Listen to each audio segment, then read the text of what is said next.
그러면서 읽어봐요. 근데 어제도 예상은 했지만은 광복 65주년 행사만 했어요. 어제는 뭐냐? 광복 65주년 플러스 건국 62주년 아닙니까? 그래서 어제는 광복절과 건국절을 겸하는 날인데 건국절은 빼버리고 광복절만 열심히 강조를 하고 넘어갔습니다. 이거는 헌법을 위반하는 행동이에요. 우리가 그러면은 8.15 광복과 8.15 건국 둘 중에서 어느 게 더 자랑스럽고 어느 게 더 기념해야 될 것이냐 하면은 이미 결론 나와 있는 거 아닙니까?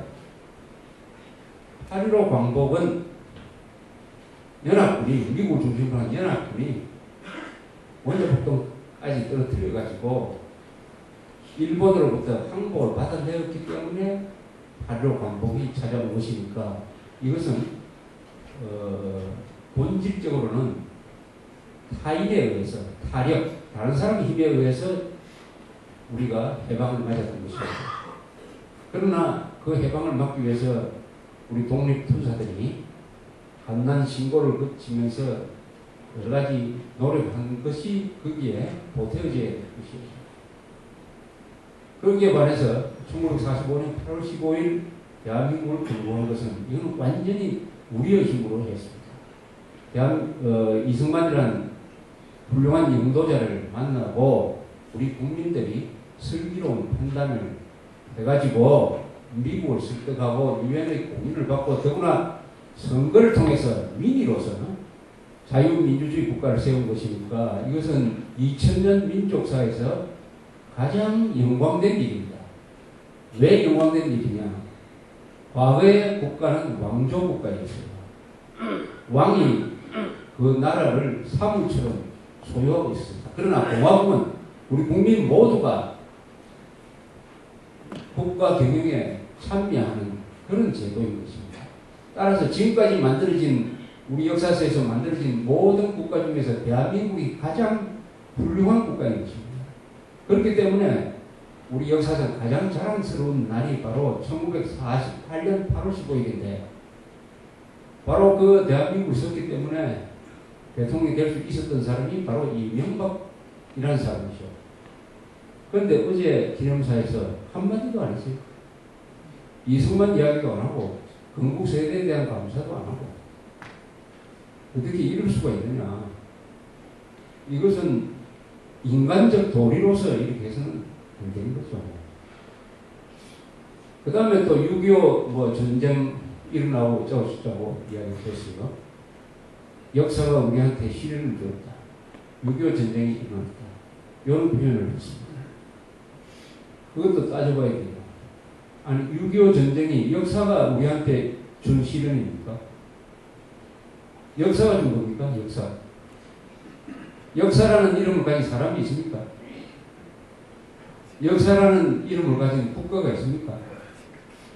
역사라는 이름을 가진 군대가 있습니까? 누가 시련을 준 겁니까? 김일성 아닙니까? 김일성이가 남침해가지고 시련을 주었다고 이야기를 해야지. 왜 역사에 떠넘깁니까? 역사에. 그리고 발음 바로 해야지. 6.25 남침 전쟁이라고 정확하게 이야기해야지. 6.25 전쟁 누가 일으켰는지도 모르게 이렇게 넘어가 버렸습니다.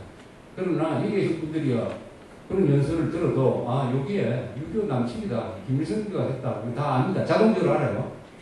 그러나 지금 20대 30대는 반드시 대통령이 이것은 김일성이가 동족을 치기 위해서 스탈린 모택동의 내세의 도움을 받아서 친민족 반역의 남침이었습니다. 라고 이야기해야 비로소 그것을 읽은 젊은 세대가 그렇구나 하고 알게 되는 것입니다. 그것이 대통령이 바로 교사가 되는 길이죠. 이런 좋은 기회에 두리뭉실하게 역사가 마치 6.25 남침을 일으킨 것처럼 이렇게 넘어갔다.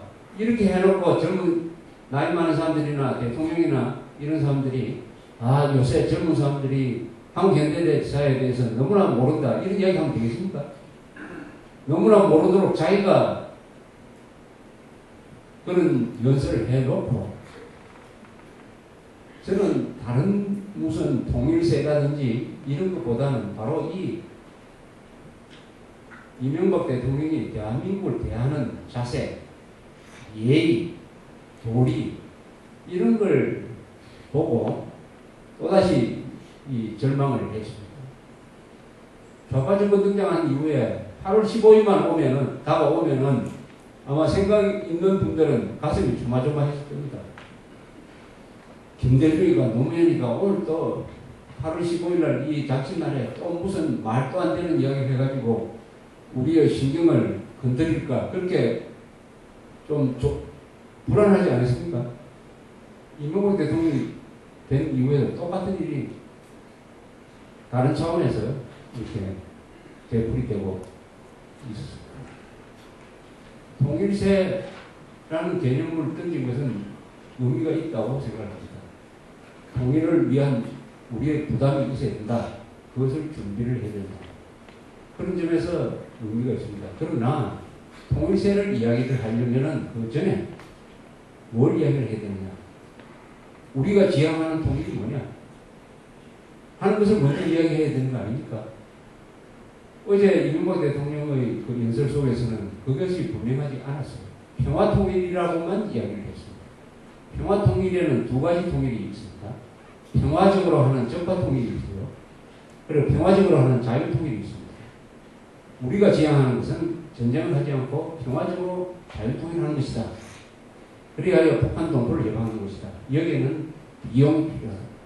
통일세도 우리가 생각을 해야 된다. 이렇게 이야기를 하면은 통일세를 낼 사람들이 뭡니까? 명분이 생기고 이유가 생기는 거 아닙니까?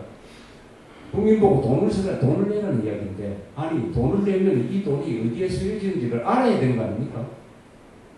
그러면 평화적 적화 통일을 위한 통일세를 내야 된다는 얘기입니까? 이런 설명을 하지 않고 통일세를 던지니까 벌써 아주 이 정통 보수 세력에서는 통일세 거두어가지고 김정일 들려고 그러는 거 아니냐라고 이렇게 반발을 하고 있어요. 그것도 극단적인 의심이나 걱정이 아니고 사실은 합리적인 문제 제기라고 이렇게 볼 수 있습니다. 지난 금요일에 이 8월 13일 를 맞아서 제3회 우남 이승만